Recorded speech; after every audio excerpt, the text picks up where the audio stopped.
Hi, I'm Sue Pratt. I'm the director of TRIP Memorial Foundation, a nonprofit that was created about 5 years ago to provide support to elders and their caregivers. I'm here with Mo Grossberger, who has been over the last couple of years developing a presentation with me based on the story of his experience with his wife as a care partner. Mo, would you like to introduce yourself? My name is Mo Grossberger. I am a geriatric social worker. I've been doing that since the mid-70s for Franklin County Home Care. About 8 years ago, I became the primary caregiver for my wife. I'm going to be discussing Alzheimer's disease, my personal journey as a caregiver, but most importantly, the lessons that I've learned to help others become empowered in their role as caregiver. So we have organized this presentation as the situation has progressed with Mo's wife through to her passing about 2 months ago. The way that it will work is, as Mo tells his story, I may have a question here or there. I generally train caregivers, for certified caregivers for long-term care facilities, for home care, and we're hoping with this program to make this information available to anyone in the community who's providing support to any family member or friend with Alzheimer's. So as we go along, I may interrupt the story. That's all right with you? Absolutely. So would you like to begin? You betcha. First, I want to share some startling statistics with you. Currently, over 5 million Americans have been diagnosed with Alzheimer's. About 50% of all families in this country are directly affected by someone with Alzheimer's.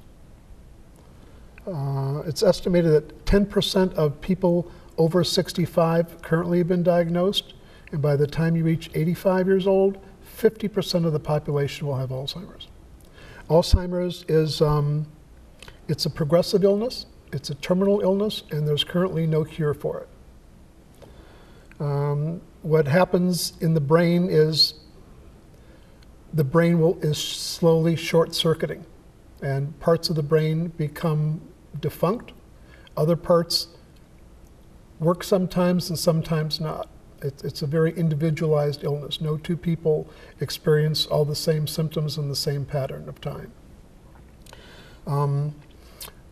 Alzheimer's is one form of dementia. People think, well, I lost my keys, therefore I must have Alzheimer's. By no means. There are over 70 forms of dementia. Alzheimer's is just one of them.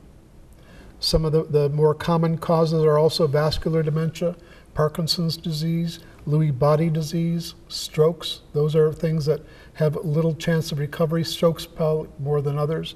Some of the ones that can be treated are a reaction to medications, a thyroid condition, a vitamin B12 deficiency, lack of socialization, even depression can all give you symptoms of depression. It's estimated that somewhere between 50 to 75% of all depressions, though, are Alzheimer's. So there was a time, Mo, when we kind of thought that all older people were senile, and I'm noticing that that's not a word that you're using. By no means. Senility. No.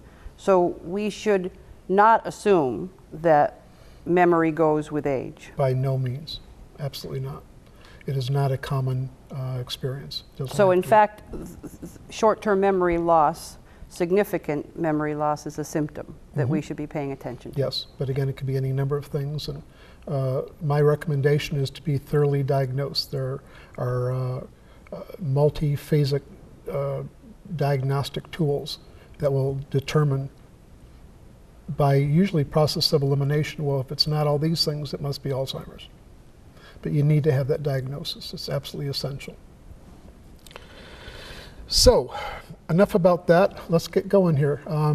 My story is that my wife was a psych nurse, and as I mentioned, I've been a geriatric social worker for many years. We were living in Cleveland, Ohio. We were both working for the same mental health agency. She was running a program running groups for schizophrenics. I was running a group home for schizophrenics.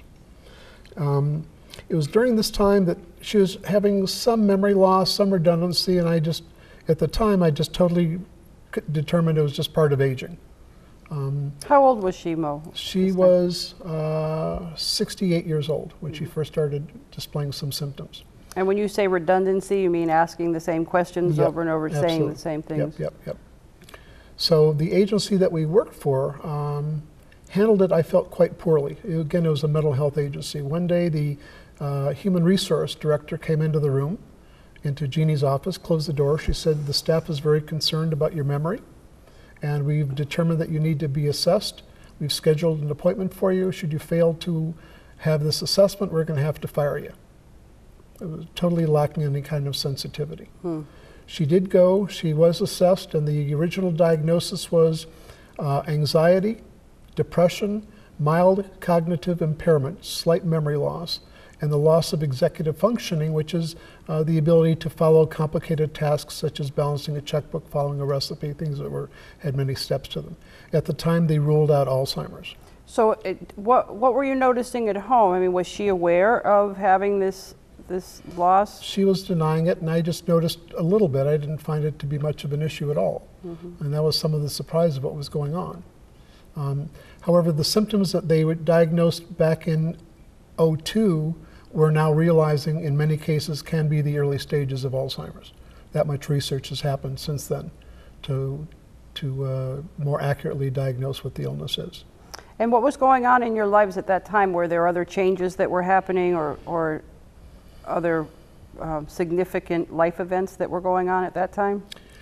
Jeannie was experiencing some losses. She had an accident where she tore her kneecap and needed to have surgery, and she was bedbound for a while. There were other losses. My father passed away, a dog of ours passed away, and she started to slide into a depression. That, plus knowing that where she was working, was very concerned about if she could return to work again or not, just sunk her into a very, very deep depression. So what we know is that sometimes the loss or the changes are so slow and incremental that we don't, as family members, the closest people, don't notice these changes. It's not, what you're saying is not that unusual, that it would be at work in a very focused situation where that's more obvious than it would be at home, because we kind of modify without even noticing that we're doing it. Sure, exactly. Yep. So then what happened? Well, in 2003, we came to Massachusetts for our granddaughter's high school graduation. And our son said to us, well, if you guys love Massachusetts, why are you still living in Ohio? And I turned to Jeannie and I said, let's move. Are you okay with that? She said, sure. So she was at this point retired. I had the type of job that I can take anywhere in the country. So we decided to move. At this time, Jeannie's depression was so great that she pretty much stopped functioning. I would get her up in the morning and get her washed and give her breakfast and try to come home during lunch to give her some lunch. And when I came home in the evening, she'd still be in her pajamas and she'd be crying and she'd be in a dark room, and that was pretty much what her life was. When we made the decision to move to Massachusetts, we had a 10-room house in Cleveland. We were moving to a 5-room house in Coleraine. And I was the decision maker as far as what we're going to keep and what we're going to get rid of. Jeannie was absolutely incapable of even packing a single box. So it was all up to me. Fortunately, one of her daughters and her boyfriend came and helped us like the last week get things ready, and we had a caravan moving to Massachusetts. When we came to Massachusetts, the property that we bought had been rental property, and it was pretty funky property. And surprisingly, Jeannie came alive.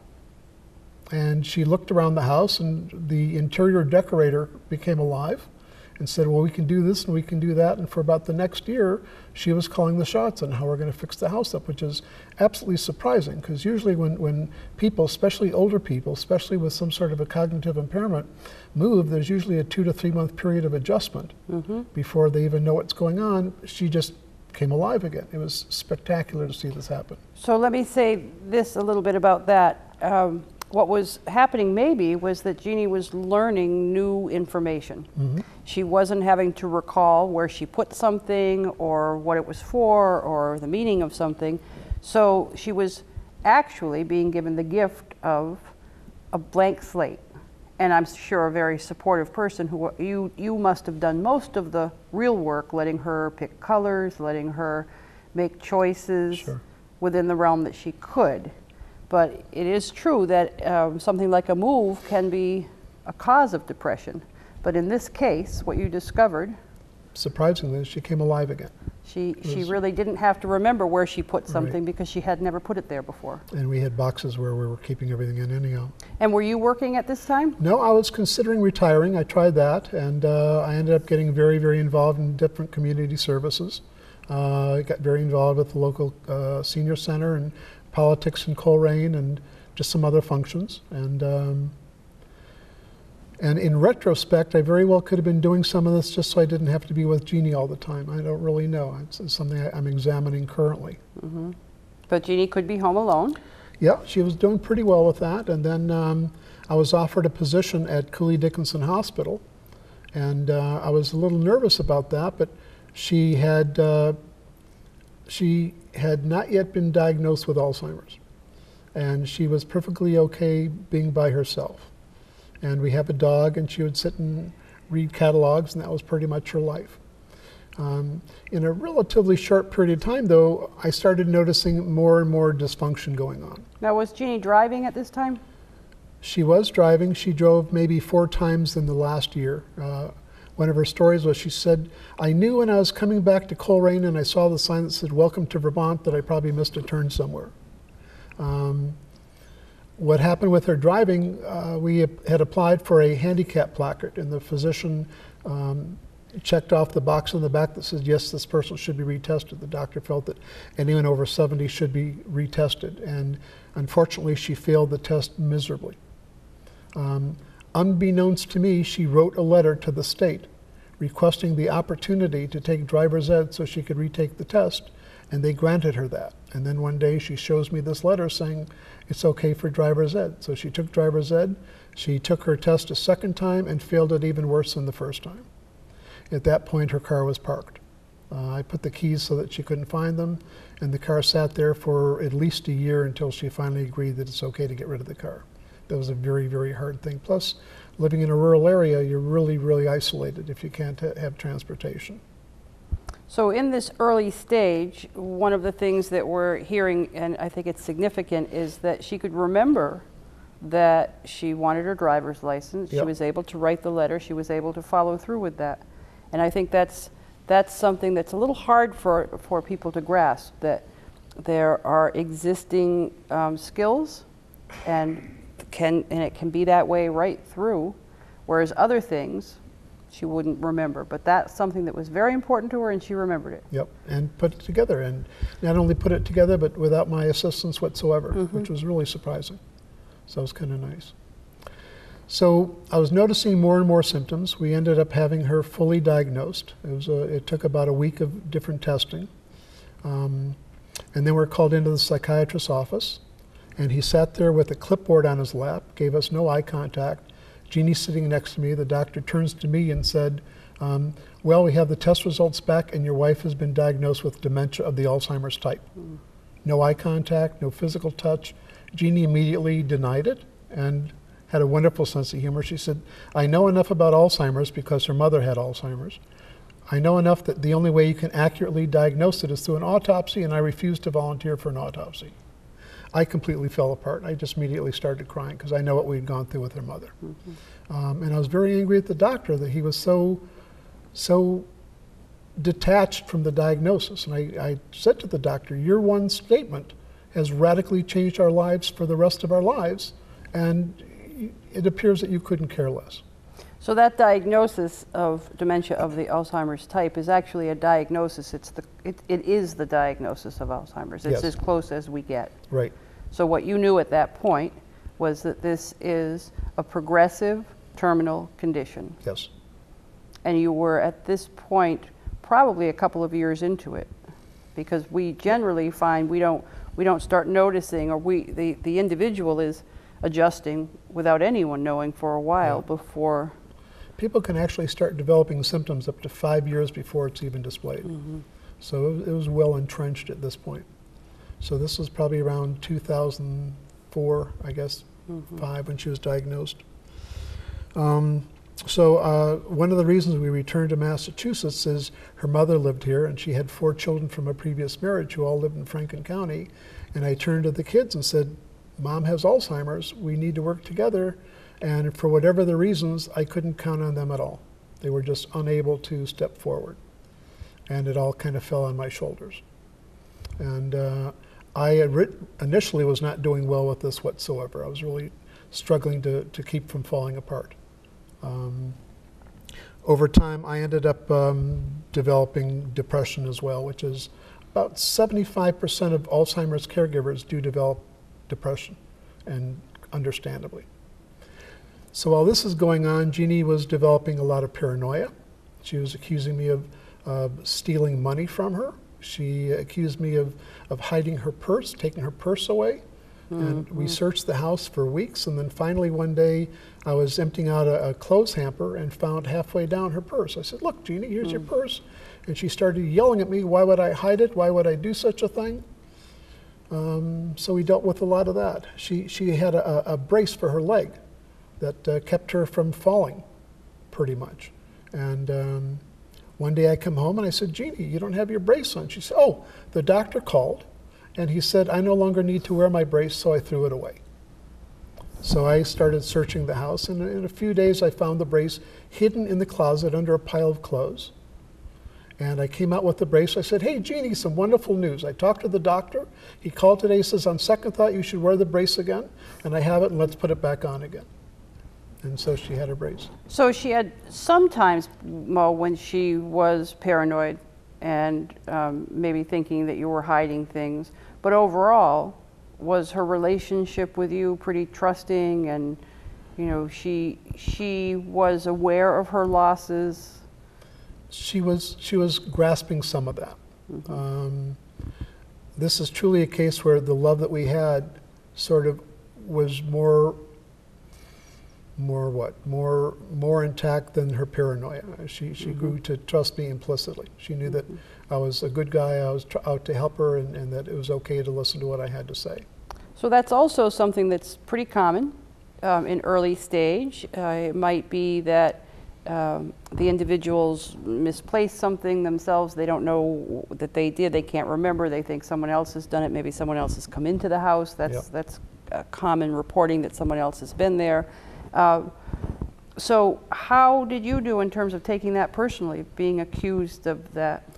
One of the lessons that I've learned, and I've got a whole list of lessons I'll share with y'all, is the fact that I have to separate my wife from the illness and realize that when this behavior happens, it's not Jeanne, it's her Alzheimer's that was doing that. And it was tough. It was very, very tough because I've never been questioned. We've had a wonderful trust in our relationship.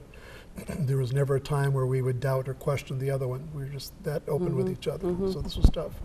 So also, let me just ask a couple of other questions. Where was she at this point, or where were you in terms of assisting her with other activities of daily living? She was independent in terms of dressing and bathing, and she was home alone. She could get a meal for herself, those kinds of things? Well, she didn't cook, so we had arranged for Meals on Wheels.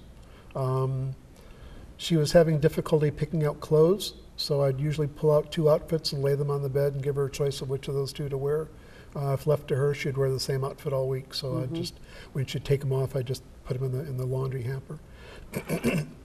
She could only bathe if I assisted her in and out of the tub. She was getting very forgetful as far as if she had taken her medications or not. So I developed a system so that they were right there for her. So either she emptied the little dish or she didn't. So we were able to take care of that. She remained more independent. She was always a very independent person, so she was able to maintain quite a bit of that. So that year we had Christmas coming up. And I started noticing all these packages coming to the house, package after package after package. And my wife ended up spending $3,000 that Christmas for her 5 kids and their children. And she was still fully capable of going through catalogs, calling up the order, giving them her credit card number. She had no way of keeping track of what she bought for whom. And subsequently, people were getting 4 or 5 gifts at a time. Once I realized what was going on, I tore up the credit card I would catch the UPS driver in the driveway saying, no, no, take it back. Those things that I could return, I did. And then I just made a list for her of, here's what you got this one, here's what you got that one, so she could have that in every room of the house so that she know that they were all taken care of. And she could still enjoy the catalogs and the selecting. Absolutely, absolutely. And it's more trying to keep her empowered. Another thing that happened, sort of funny, but she loved the TV show Walker, Texas Ranger. She just thought it was the best show on earth. And if you're not aware of the show, it's Chuck Norris, who's a karate or judo guy, who is a police officer, and he beats up bad guys every show. And one day she calls me in, she's urgent. She says, Mo, come here quickly, you gotta help me. She says, there's 2 men fighting in the room. And they go running in the room, and on television, Chuck Norris is fighting with some bad guy.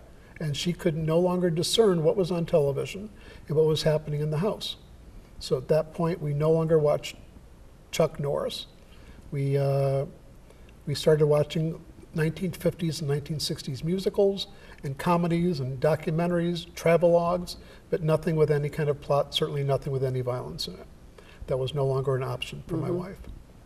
So the negativity, any kind of show or movie or anything that's unsettling or negative, they might not remember what the storyline is, but they're definitely sensing the negative content. Yep, yep.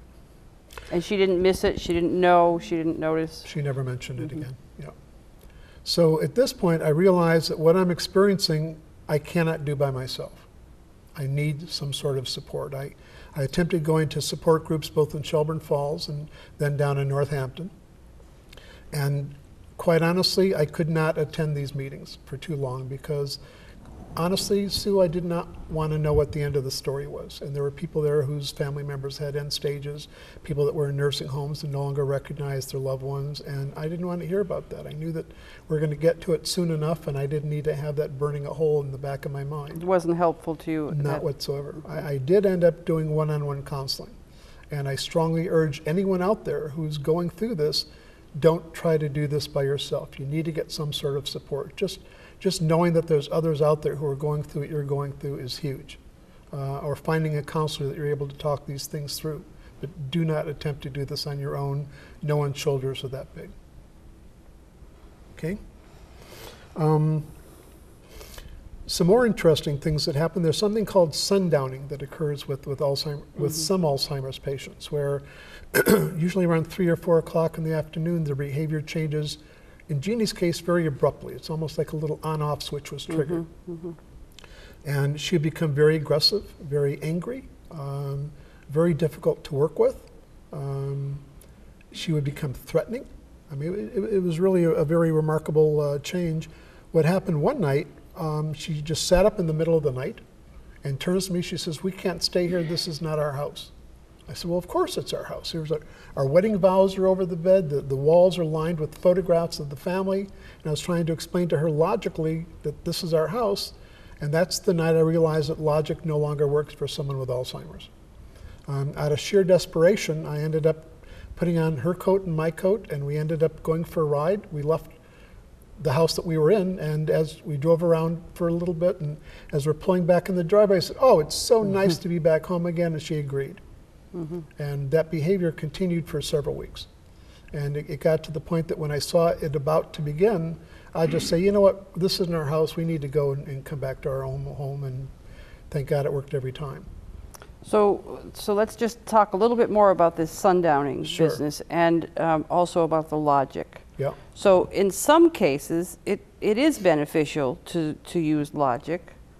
I mean, there must have been some situations where you could explain and it worked, and other times when explaining clearly didn't work. Yeah. So the thing that you look for is the person's response to that. Yeah. So it's not to say that logic doesn't work every single time. It's just that if she was responding by getting more upset or more anxious, that's not the time to push further. And I wanted to say one other thing that we didn't talk about because it really wasn't an issue for Jeannie, which is wandering. So that's something that's fairly common in the early to mid stage. The person, without knowing why, will have a desire to go, to walk.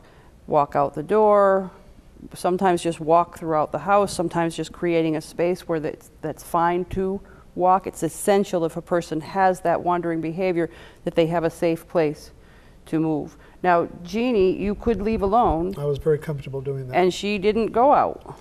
She, in the 8 years that we lived at our house, not once even walked up to the mailbox. We lived in a very rural area. She was never much of a walker, and that was one thing I did not have to concern myself with. So I do want to emphasize that that's somewhat unusual, that someone that you were as comfortable with that, you knew her well enough. Also, that she was safe in the house by herself.